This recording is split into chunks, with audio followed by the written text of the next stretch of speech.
Hi, I'm the reformer, the helper. They call me the achiever, the individualist, the investigator. My friends call me the loyalist. Hello everyone, I am the enthusiast, the challenger. My name is the peacemaker. Oh, and thank you to Naywai for sponsoring this video. We'll get more into that later.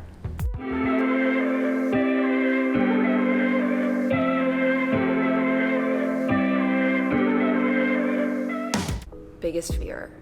Being evil. Isn't that everyone's biggest fear? I don't want to be a bad person. I don't want to turn into a bad person. That terrifies me. But I feel like if we don't keep ourselves in check, then humans can very, very quickly turn evil. Losing anyone I love. The whole point of life is to experience it with other people. And if all the people that I love are gone for some reason, I think that would be the worst life to live. It used to be this thing that I nicknamed peaking, the irrational thought that this moment is the best moment of my life, this era is the best era of my life, and it's all downhill from here. Actually, but if we zoom out, it all just comes down to a fear of failure. Fear of failure. Why didn't I just start with that? Never fully having the opportunity to find out what I stand for. Right now, I'm really questioning a lot of my values. What are my values? Who do I want to become? The thought of that journey being cut short makes me scared. I hope that I have a lot of time to figure that out. My biggest fear, to embark on solving a question that doesn't have an answer.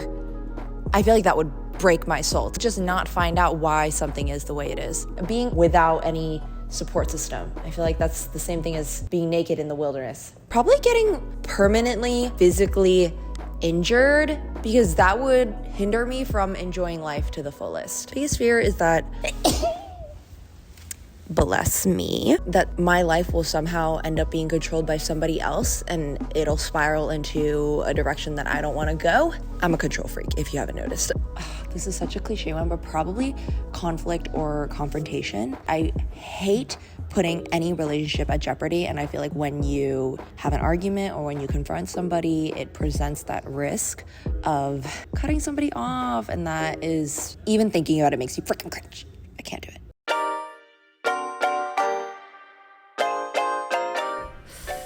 Perfectionistic, as you could tell from my intro. My name, can we start over? No notes. What? I brought notes. Okay, whatever, all right, fine. Do you want just my name or like a little blurb about myself? I'm sorry. Rational's a good word. Self-controlled. New Year's resolutions are my thing. Yeah. They would say that I'm very empathetic, friendly, and sentimental. I get really freaking emotional. I'm living multiple lives at one time because I get so invested in my friends' lives. They'd say that I'm very ambitious and competitive. And I don't think that they would say it in a necessarily positive light, but I'm gonna choose to take it as a compliment. Driven. Are those not all synonyms though? I'd like to think that I'm very self-aware, introspective, unique. I would hope that I'm one of a kind to my friends. Most people in my life call me focused, curious, and innovative.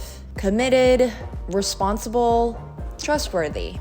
Good question. Spontaneous, explorative, versatile. That'd be the good one. A lone wolf. Alone but not lonely. Decisive, assertive, protective. Optimistic, flexible, I'd say. It's better for me to accommodate, and supportive.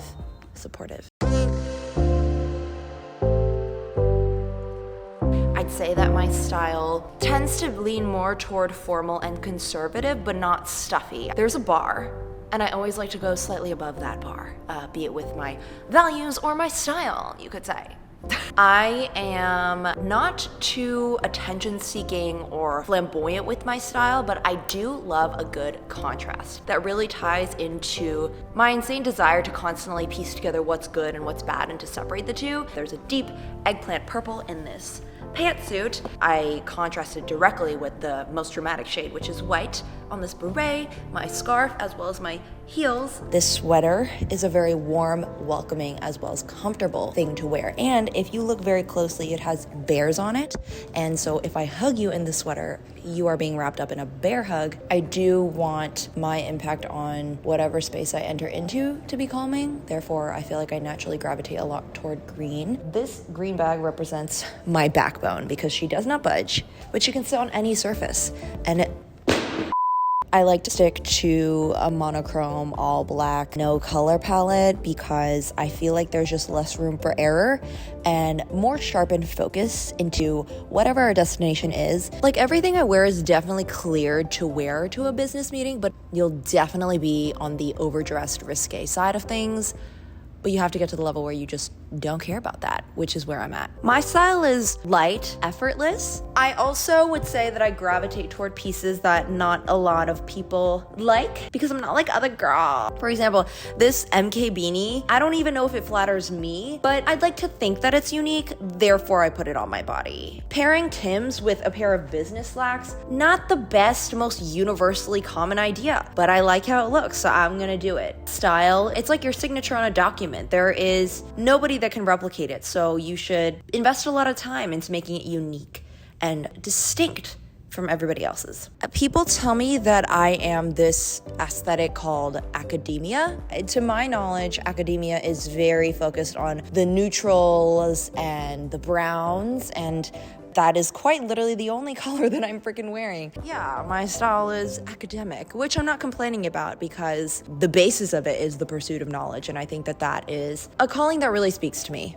I believe that my style is very coordinated and it needs a lot of pieces to work together for the final vision to come together. Very similar to how I enjoy building out my relationships in my community in my real life. There's a lot of different moving parts. And in that same way, I want my outfits to be a very well-oiled, coordinated machine. Also, as a loyalist, I am committed and responsible, so it is my honor to thank this interview video sponsor, Neiwai. If you guys don't know, Neiwai is a Shanghai-based brand that is made to live in. All of their pieces will follow you throughout every nook and cranny of life because they are made to be breathable and moldable. If you look super closely, every single one of my Enneagram friends in this interview, they're wearing the smile cutout bra that Neiwai just came out with, or they're wearing the plushy socks or the pajama plushy tops. Make it a scavenger hunt and it'll be super fun. And as we move into the holiday season, Neiwai is bringing the best selection of easy to gift styles and pieces, from loungewear to size-free bras like the Barely Zero line to menswear even, to these lovely socks, which socks are the best gift ever. Come on, guys. Neiwai's thoughtful options take into consideration a person's immediate well-being, both in the moment for the holidays and for years to come. So if you guys are interested in Neiwai's giftable collection this season that all of us Enneagrams in this video are sporting, use my code for a discount. Happy holidays, y'all.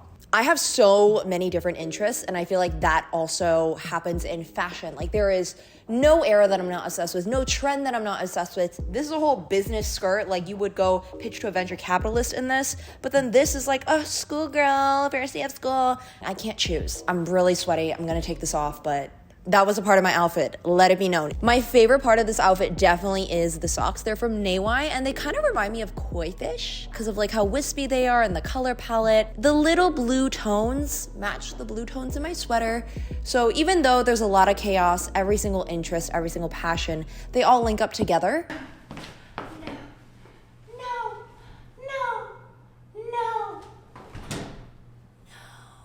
My style is very dark. There's also a lot of elements that require more confidence to wear. Like, for example, I'm wearing a huge puffer coat with a short skirt. That is very irrational, and it can only be solved by brazen confidence, which I am fortunate enough to have. And in general, I think that my style is not very trendy. It doesn't get easily influenced by what I'm seeing on Instagram's Explore page. And that might just be a testament to I'm not very easily influenced. Overalls, they are an absolute epitome of something that holds something together, like I do with a lot of my freaking brand groups. All right, the moments that I'm happiest are when I manage to make everything work together, be it in a relationship, be it in my workplace. So that obviously also applies to my outfits. Goal in life, that is such a deep question. To improve the integrity of myself and, as a result, the world around me. We place so much emphasis on work and success and money, but at the end of the day, we do all those things to experience love, so love should be the top priority, to give and receive it as much as possible. To be useful and distinguished and a role model in whatever I set out to do. To become the best version of myself, becoming so good at whatever I commit my life to. if I'm a marine biologist, I better know every single freaking fact about the manatee. You know what I'm saying? I'm not saying that that's me, but building a supportive community that can weather the hard times with you, be it really good friends, a growing family. I think it's a huge priority to me to invest in my relationships so that when they are weak, I can be strong for them, and when I am weak, they can be strong for me. That's so easy, to be happy. Do absolutely everything I can to be happy. To find what really grounds you and using that to support and protect everyone around you, including yourself. I'd say probably to establish harmony, both internally with myself and as a result of that internal piece, externally in my community. I feel like that is a really big priority for me. Thank you guys for watching me roleplay 9 different personalities. I realized that I've never publicly told you guys what Enneagram I am, so I would really be interested in which performance you thought was the most convincing. And let me know in the comments below what Enneagram you think I am. Thank you guys so much for watching. I love you. Bye!